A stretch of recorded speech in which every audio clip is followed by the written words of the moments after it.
Ever wonder why some people seem to stumble into success while you're still waiting for your big break? Spoiler alert, they didn't stumble at all. Imagine you're standing at a carnival game booth, the kind where you throw rings at bottles. You've got unlimited tokens in your pocket. Now here's the question. Do you walk away after 3 failed tosses, or do you keep throwing until you nail it? Most people pack up after a handful of tries, convinced the game is rigged. But here's what they don't see. The person who eventually wins isn't luckier. They're just still throwing. Success has this funny reputation as some mystical force that strikes randomly, like lightning hitting a tree. We love that story because it absolves us of responsibility. If it's all luck, then failure isn't our fault, right? But strip away the highlight reels and Instagram posts, and you'll find something far less romantic.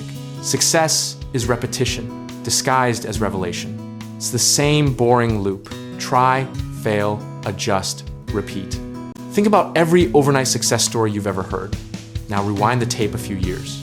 You'll find countless rejected manuscripts, failed product launches, and ideas that flopped spectacularly before anyone cared. The author who suddenly hit the bestseller list, they wrote 7 novels that never saw the light of day. The entrepreneur who got lucky with their startup, they burned through 4 companies before this one stuck. Here's where it gets interesting. Our brains are wired to notice the win, not the grind.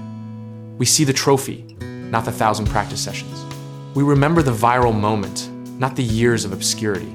So we construct this narrative where success happens to people, like catching a cold, when really it happens because of people specifically, because they refuse to stop showing up. Now, imagine you're launching a product that nobody wants. Version 1, bombs. Do you pivot or quit? Most entrepreneurs quit, citing market conditions or bad timing. Translation, I tried once and it hurt.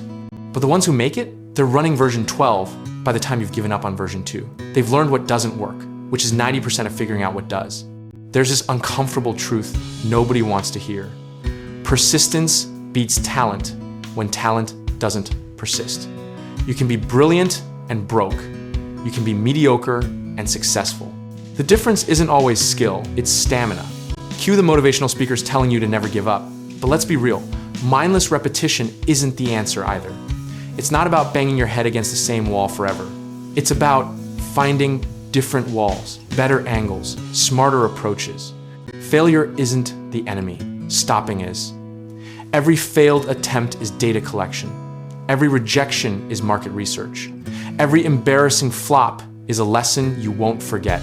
Consider the tech founders who pitch their idea to 100 investors before one says yes. They're not lucky that number 101 finally bit.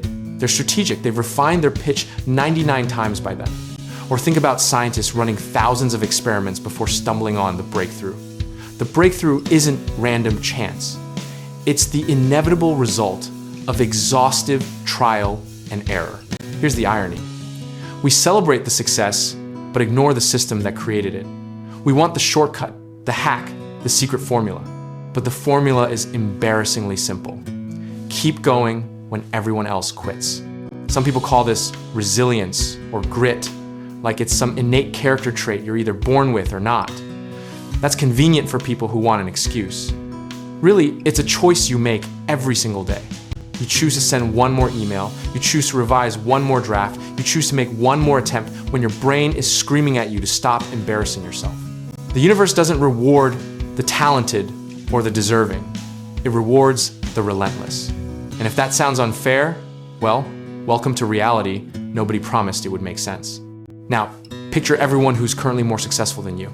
They're not smarter or more connected or blessed by the algorithm gods. They've just taken more swings.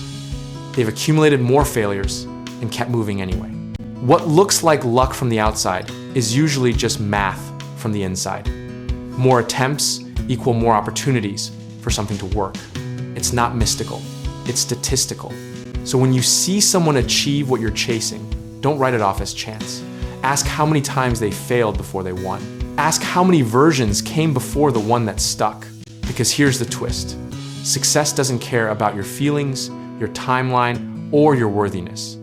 It shows up for whoever's still in the arena when everyone else has gone home. That person who got lucky breaking into their industry, they applied to 200 positions.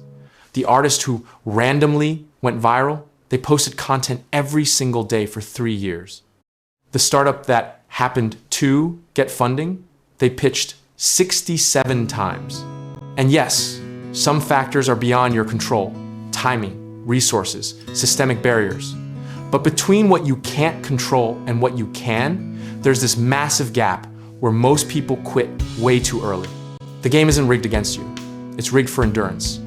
And if you can outlast the competition's patience, you've already won half the battle. So that's the secret nobody wants to tell you, because it's not sexy or sellable. Try again, and again, and again, until the math catches up with your effort and something finally clicks. That's not luck, that's just how this works.